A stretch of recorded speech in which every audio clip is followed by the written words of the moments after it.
Did you know that most people who settle for less in relationships don't even realize they're doing it? So I have a question for you.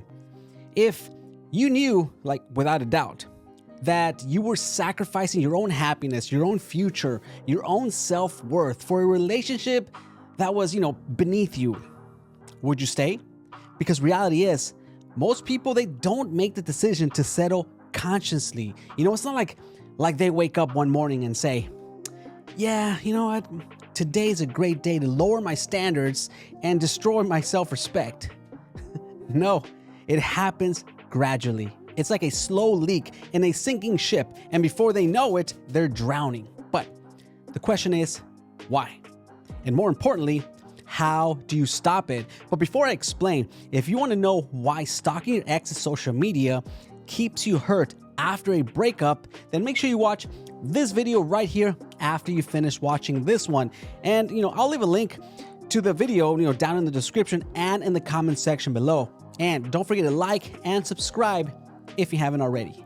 So the number one reason why people settle for less in relationships, it's simple. They don't believe that they can do better. That's it. That's the root of it all. They don't think that they deserve better. So they stay where they are. They convince themselves that, hey, at least it's something. At least they have someone. At least they're not alone. But let me tell you something. At least is the language of the defeated.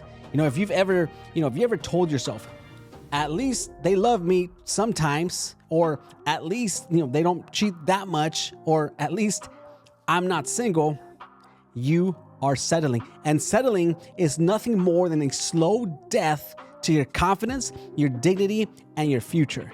Imagine you're handed in a $100 bill, but something feels off. The texture is wrong, the colors are slightly faded. You take it to the bank and they tell you that it is fake. Would you still value that bill? Would you try to convince yourself that it's good enough just because it looks real? Of course not, because it's fake. It doesn't matter how much it looks like a $100 bill. It will never be worth what the real one is worth. And yet people do the same, with relationships every single day. They take something counterfeit, a fake love that doesn't respect them, a love that is fake, that, it's so inconsistent, a fake love that leaves them feeling, empty. And they tell themselves, well, at least it looks like love, but that love is worthless. And the longer you hold on to it, the longer you rob yourself of the real thing. So how do you stop settling for fake love? Or, how do you train your mind to recognize that you deserve better? I'll tell you how. First, stop negotiating your worth. You see, too many people are out there, negotiating their own value. They bend their standards. They let disrespect slide. They allow themselves to be an afterthought in someone else's life. And the moment that you accept less, you train the world to give you less. You see, the more you tolerate, the more that you tell yourself that mistreatment is normal, but it's not. Next, you got to break the scarcity mindset. People settle because they believe good love is rare. They think if they walk away, they'll never find better. But the real reason that they don't find better is because they're too busy clinging to what's, beneath them. Let me tell you something. What you allow will continue. What you settle for, it'll stay. But what you walk away from, it makes space for something better. So you need to start seeing yourself as someone with options. So let's say, you walk into a grocery store.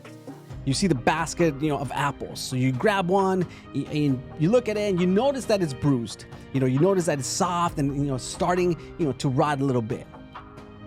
Would you still take it? Would you take that apple? Would you eat it? Or, would you, take a bite and tell yourself, well, it's better than nothing? No, you would put it back and you would start looking for a fresh one, right? You look for a better one, one that looks better. Relationships they're no different. But some of you think that, you keep biting into those rotten apples, hoping that they'll taste, sweet. If it's rotten, it is rotten. Put it back and let it go.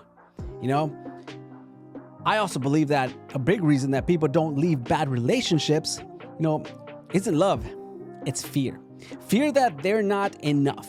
Fear that they won't find better. Fear that, no one else would want them. But your fears are lies disguised as logic. You're not unlovable. You're not meant to suffer for love. You're not required to prove your worth to someone who refuses to see it. But if someone cannot love you correctly, it's not your job to teach them how. It's your job to leave. Some of you are afraid to let go because you think that, that God won't bring you something better. But God never removes something from your life without the intentions of replacing it with something greater. God is literally telling you that He's making something new for you, but you can't receive it if your hands are full of what isn't meant for you. Imagine a bird, right? Imagine a bird that has spent its entire life like inside a cage, right? The door's wide open, but it refuses to leave. The cage is wide open. You open up the cage and it refuses to fly away. Why?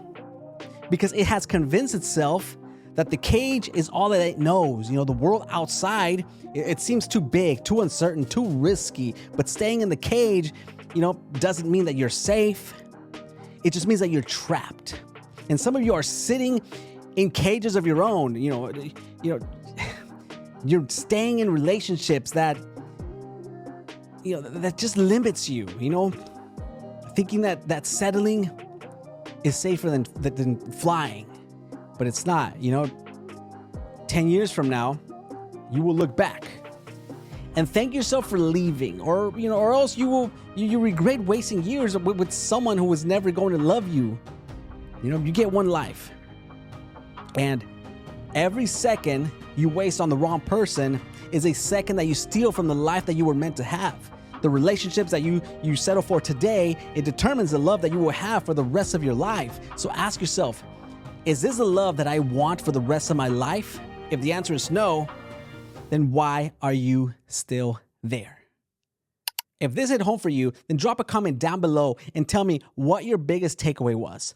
And if you're serious about never settling again, then hit that like button and share this video with someone who needs to hear this. Also, check out one of these videos right here that the YouTube algorithm thinks that you enjoy. Oh, and once again, don't forget to subscribe if you haven't already, and I'll see you in one of these videos right here. Peace.